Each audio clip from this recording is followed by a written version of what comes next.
جس نے تیرے سر پہ یہ سرتاج رکھا ہے، اور تو اس ماں کو ہی بھول گئی ہے۔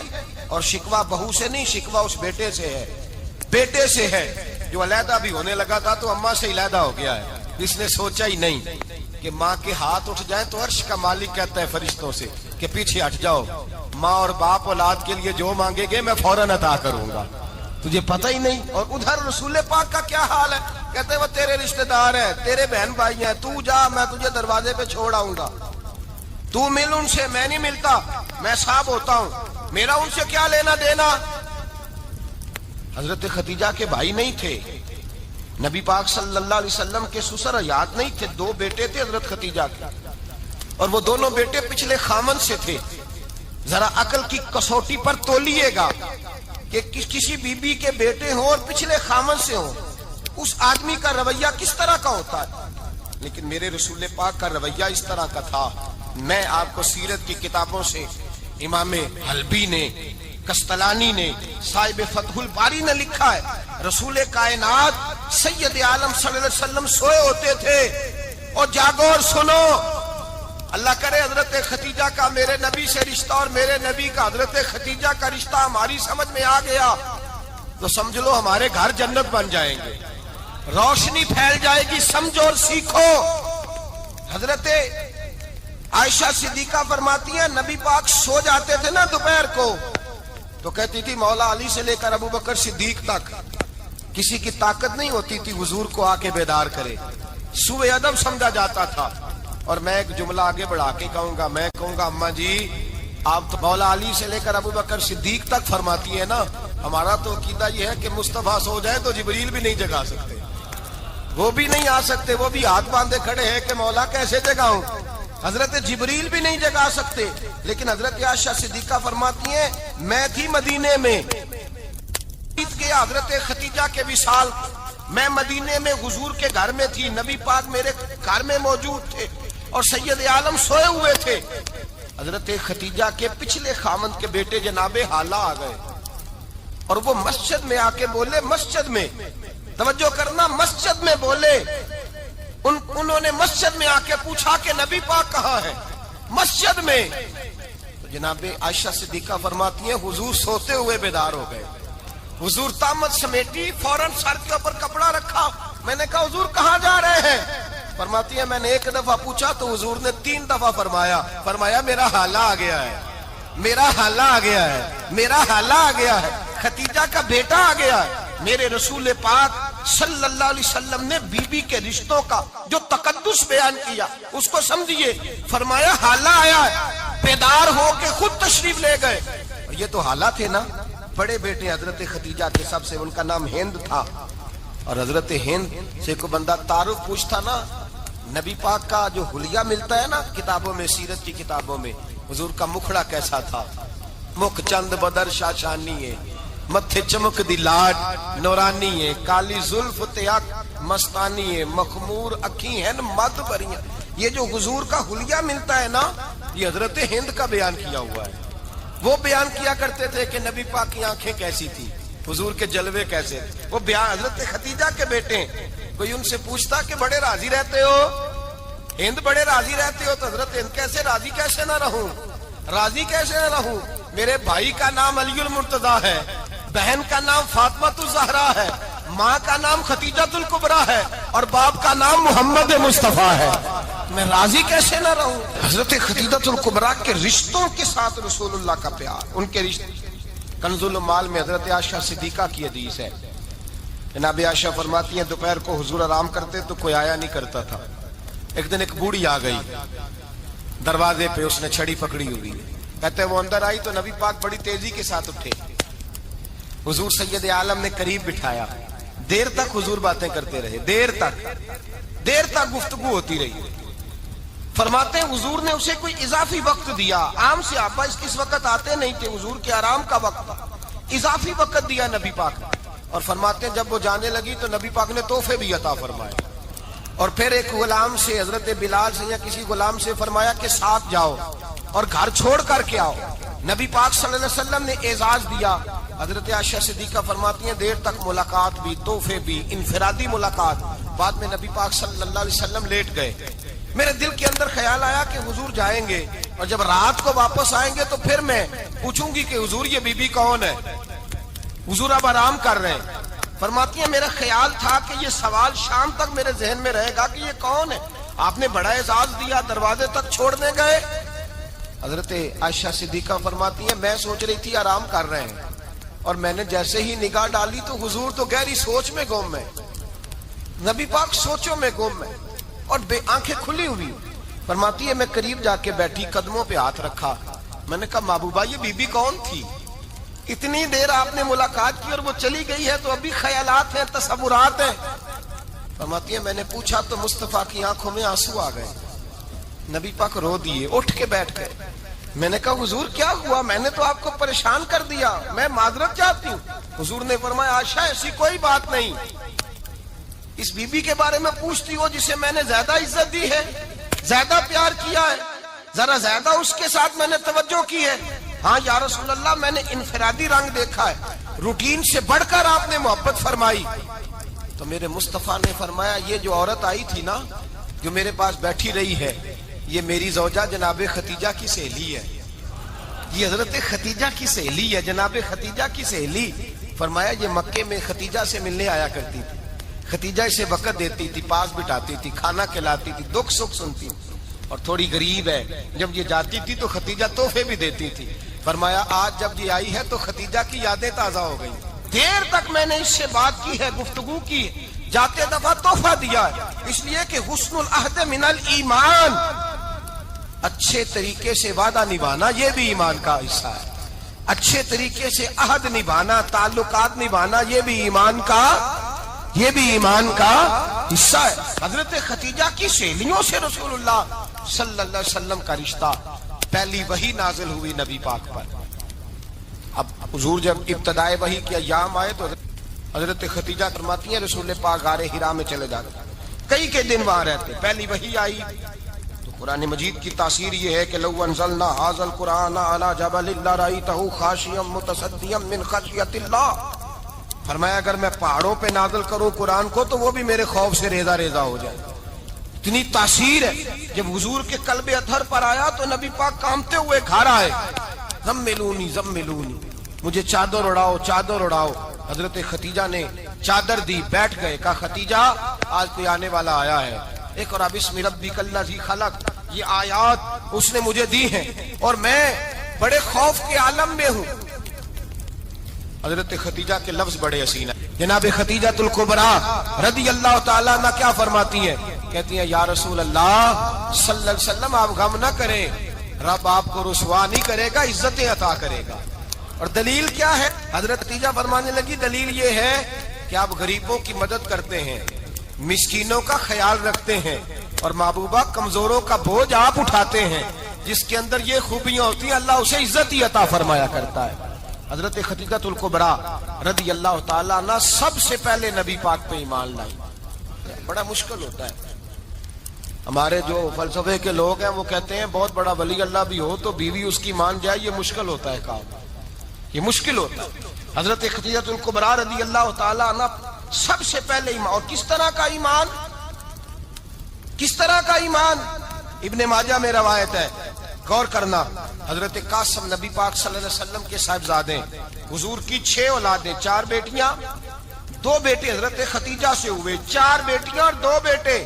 دھوکہ دیتے ہیں بعض لوگ، کہتے ہیں حضرت ختیجہ کی ایک ہی بیٹی تھی، حضرت قاسم حضور کے بیٹے تھے، وہ وصال کر گئے۔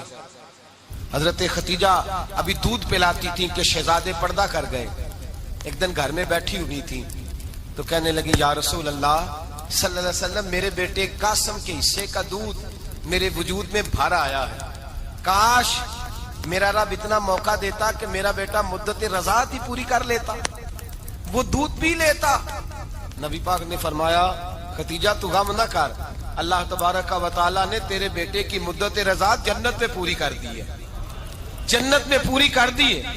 اور نبی پاک نے اپنا اختیار بیان فرمایا ابن ماجہ میں، رسول پاک نے فرمایا اگر تو کہے تو میں یہاں بیٹھے بیٹھے تجھے تیرے بیٹے کی آواز سناؤں، عرض کروں رب کی بارگاہ میں ابھی تجھے سناؤں تیرے بیٹے کی بات، ابھی وہ جنت میں بولے۔ لطف نہیں آیا آپ کو اس بات کا؟ میں ابھی سناؤں تجھے بات سیاستہ کی روا، ابھی سناؤں تیرا بیٹا بولے گا جنت میں، آواز یہاں مکے میں آئے گی، سناؤں؟ بڑے لوگ کرامت دیکھنا چاہتے ہیں، معجزہ دیکھنا چاہتے ہیں، کہتے ہیں جی میں تو وہ دیکھ کے آؤں گا، کہا سناؤں؟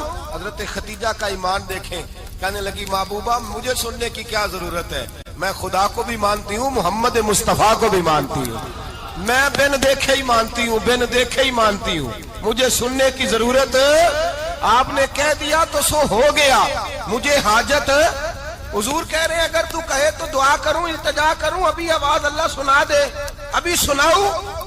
حضرت خدیجہ کہتی ہے نہیں حضور میں بن دیکھے ہی، میں ان لوگوں میں سے نہیں ہوں جو پہلے دیکھ داکھ کے آئیں، پلٹ کے آئیں، دیکھ کے سودا کریں، میں تو ان لوگوں میں سے ہوں جو بن دیکھے مانا کرتے ہیں، یؤمنون بالغیب کی قائل، رسول اللہ صلی اللہ علیہ وسلم پہ ایمان لائی، اور پھر نبی پاک صلی اللہ علیہ وسلم نے جیسا کہا حضرت خدیجہ نے ویسا کیا۔ اور حضرت عائشہ کی روایت ایسی بھی ملتی ہے، جناب عائشہ سے کسی نے پوچھا تھا کسی نے جنت کی نعمتیں بھی کھائی ہیں؟ تو حضرت عائشہ کہنے لگی ہاں، ایک دفعہ نبی پاک نے جنت کے انگوروں کا خوشہ توڑ کے حضرت خدیجہ کو کھلائے تھے، وہ انگور وہاں سے توڑ کے جناب خدیجہ کو حضور نے انگور کھلائے تھے۔ نبی پاک صلی اللہ تعالی علیہ وسلم پر ایمان لائی، ہر موقع پر حضور کا ساتھ دیا، تکلیفیں دیکھی، آزمائشیں دیکھی۔ حضرت خدیجہ کا جو وقت حضور کے ساتھ گزرا ہے نا، وہ سارا آزمائشوں کا وقت۔ 15 سال شادی کو ہوئے تو نبی پاک نے اعلان نبوت کیا، باقی کے 10 سال 25 سال کی رفاقت رہی، سخت مسئلہ تھا، کفار کی مخالفت، بہت زیادہ مال تھا، پھر غربت آئی، پورا مکہ سلوٹ کرتا تھا، پھر وہ سارا شہر مخالفت کرنے لگا، حضرت خدیجہ الکبریٰ ڈٹ کے رسول اللہ کا ساتھ دیتی، ہر موقع پر کسی جگہ شکوہ نہیں کیا۔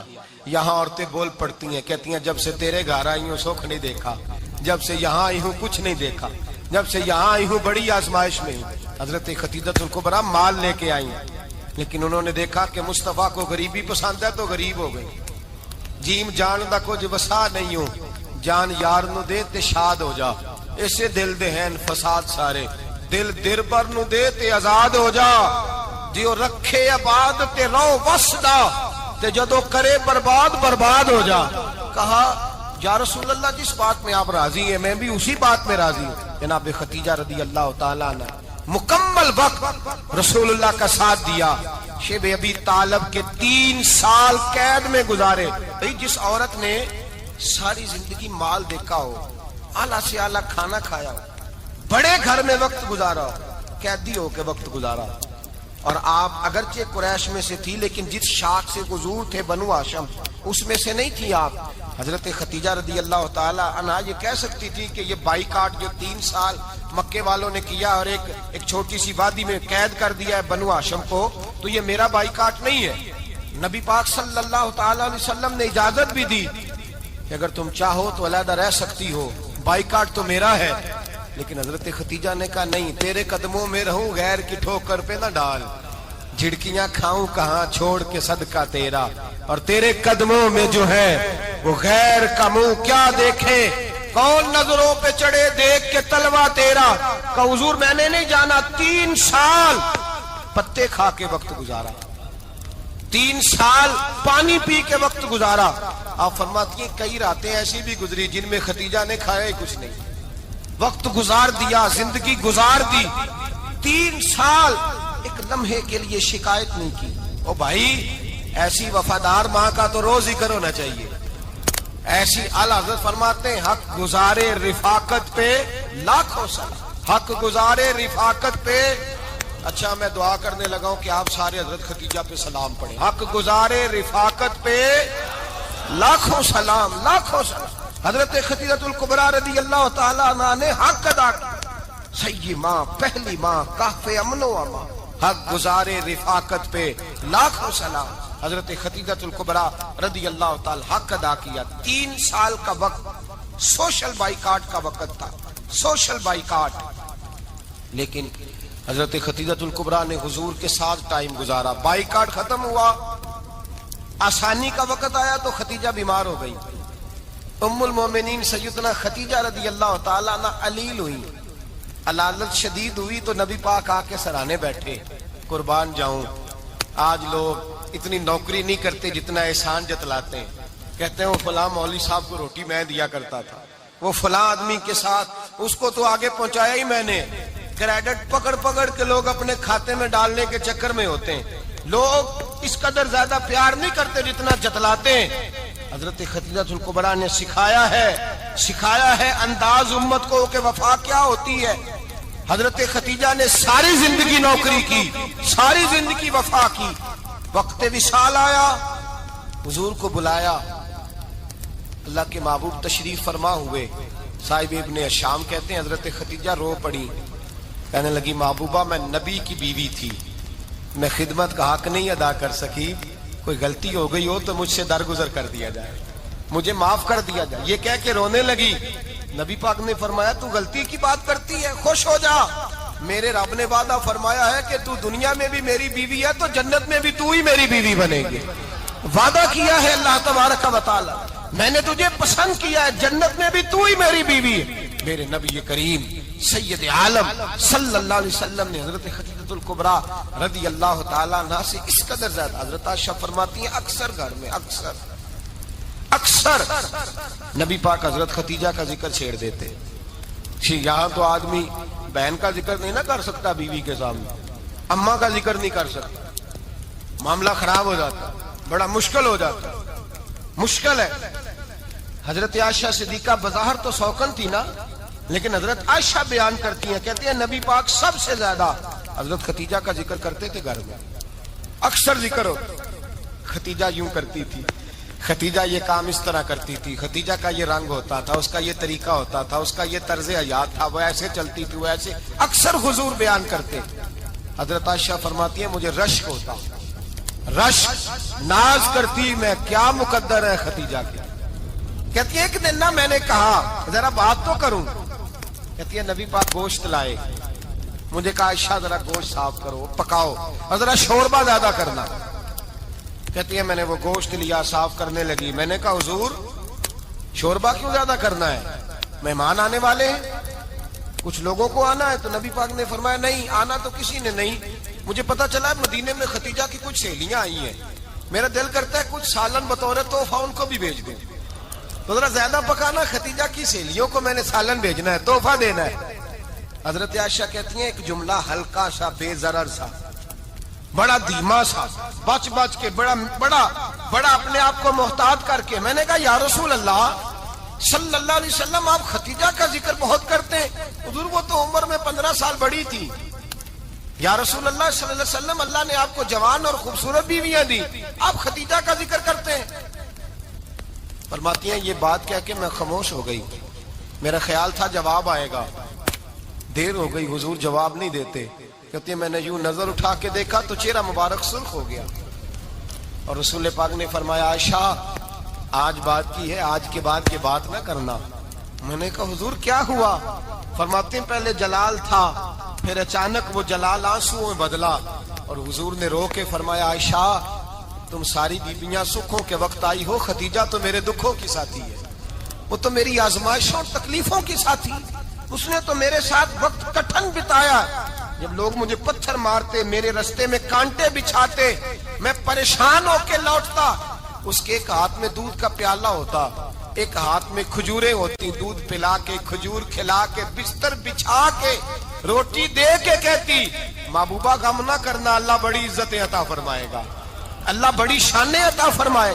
میرے رسول کریم سید عالم صلی اللہ تعالی علیہ وآلہ وسلم. اور پھر امام ابن حجر نے لکھا ہے, آپ فرماتے ہیں بعض لوگوں پہ حضور نے کبھی جلال بھی فرمایا, کبھی جلال بھی فرمایا, اور حضور کا جلال بھی بڑی رحمت والا ہے. نبی پاک نے فرمایا اللہ اگر میں اپنے کسی امتی کو جھڑک دوں تو اسے اتنا ثواب دینا جتنا تو فرض نماز کا ثواب عطا کرتا ہے.